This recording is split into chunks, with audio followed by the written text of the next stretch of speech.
Moana record keepers. We are here on the 6th of November 2022 at Opepe Bush.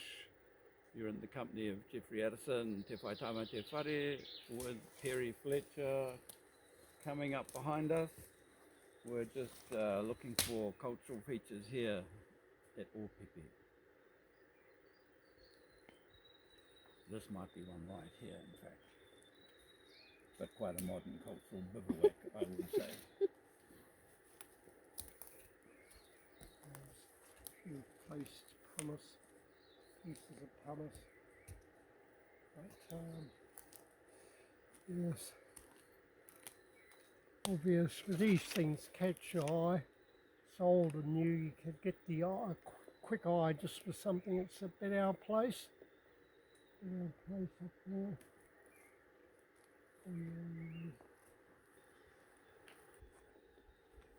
So this is where we do the loop. Inside only advised on this one, right back and around. This follows the old bridle track where they took the stock, the horses rather, for watering, before they then got that great big war canoe that's in the museum. And I've shown you some authentic dugouts. Well, Bill, courtesy of Bill, what they actually are like. And so you could compare how museum staff, advisors, and public are completely duped, but and ignore the actual records for recent, more European style stock trough to be hauled. Well, we'll now go down here to the track and get our sense in the journey in the past. Mixing up the one that's in the museum.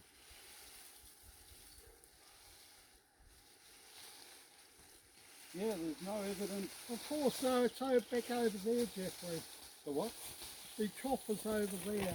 So it's completely rotted That's away? No, they've removed it. It was split posts. They did the barrel of tar was put together to stitch it together. It was reconstruction. It was over there. It was on slabs. And so it's been taken from there? Well, it's probably fell to bits, and they've just got rid of it. But it wasn't from a total log, hewn and hauled. That was rubbish. It was rubbish. It was just split slabs that were put together to form that. And the reconstruction, they just sealed it up with a tar. And none of this was the original reconstruction. Even reconstruction was there. It was over there. I've got photos of it all. Before the sign, this made up sign, it's in the Historic Places Trust. But that looks very clean and neat, doesn't it? To have been there. Now, real history. Where's the real history of the place? Where's the Māori cultural history? We are here not for the fabricated colonial mindset of the incidences that happened here. We're here for the Māori cultural values. So, north, south, east, west. Well, these aren't Māori cultural values. No. I'm talking about too far that way. Zero for Māori culture. So, you go to the Māori cultural places.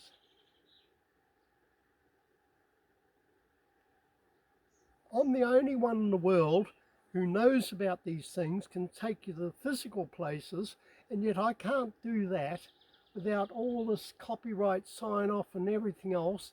And it's nonsense. We're losing our history through all legislation and political correctness and intellectual property. That is another way of destroying the vestiges, imposing on elders and people to pass information through this legislation. History rewriters don't want it. They only want political correctness so you don't get the record. Okay, now we'll go to Jeffrey and I will go to the cultural Māori historic places. Remember, source of water. Not well for the stocks, so for the horses and that. This was used by earlier Maori. So we're going to go to where earlier Maori were. Nice. Yes. Wipe away unconstabulary, misleading information, reconstructions that fall into bits, and you see all that digging out and everything. That now the troughs are completely removed. Remove any of these embarrassments, reconstruction, and the same person did the reconstruction of McDonnell Redoubt.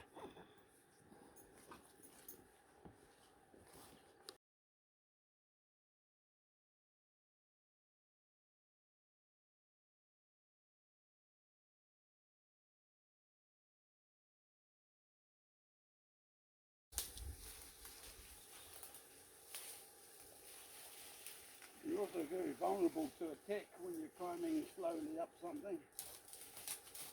Very vulnerable. Plus your water. Yes. So it wasn't just a temporary overnight camp.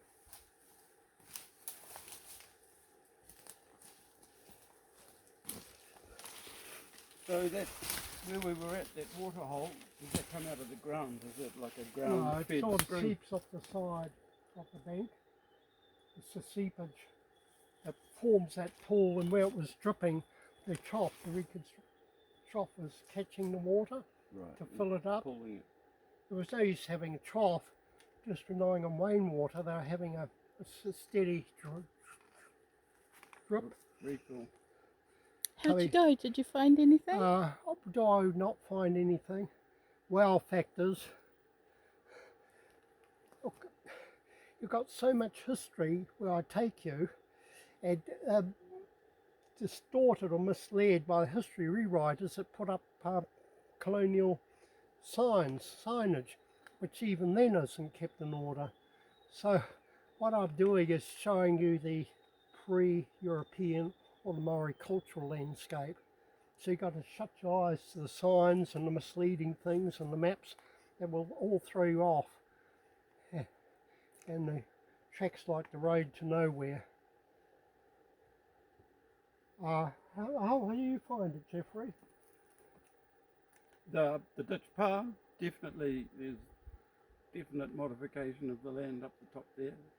Didn't come across so well with the stills camera, but very significant earthworks up there, big ditch paths, and a kind of a network of them, a bit like a giant scale te porere, you know, where it was all quite small, but this was spread out on a large scale.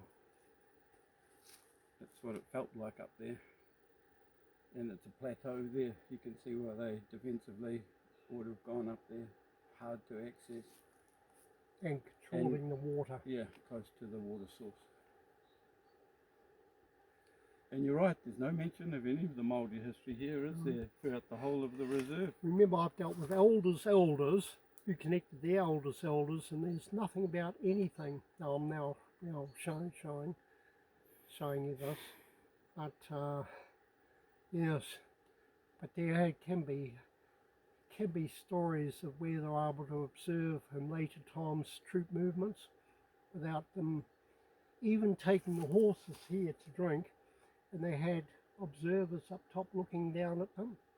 Could easily kill them, but a shot would have been heard at Opepe to let them in for the attack they made. So some of these places where the local Māori, going back to the 1850s or so, could connect as guides some of these places as places of safety, protection, and to hide unobserved by the constabulary on their horses and that, and happily could see them watering their stock without any detection of their presence. So you're only getting half the story, only getting the gung-ho boys' own paper, colonial unconstabulary take on anything. Well, worth the climb, worth the walk. Just to know it's there. Who does? You and me both, and a dope grower. Oh yes, but the the people have been saying, oh, Uncle had something up this end. There's a big, huge cage up there. Doesn't look like it's grown anything for a while. I've always said, why do these people have all the effort of going miles away, doing their planting and that, and they spend half their time in their parents' or their grandparents' gardens leaving some vegetables and helping them out? No, too hard. But not to come a mile in the middle of nowhere. I've seen all these through the forest.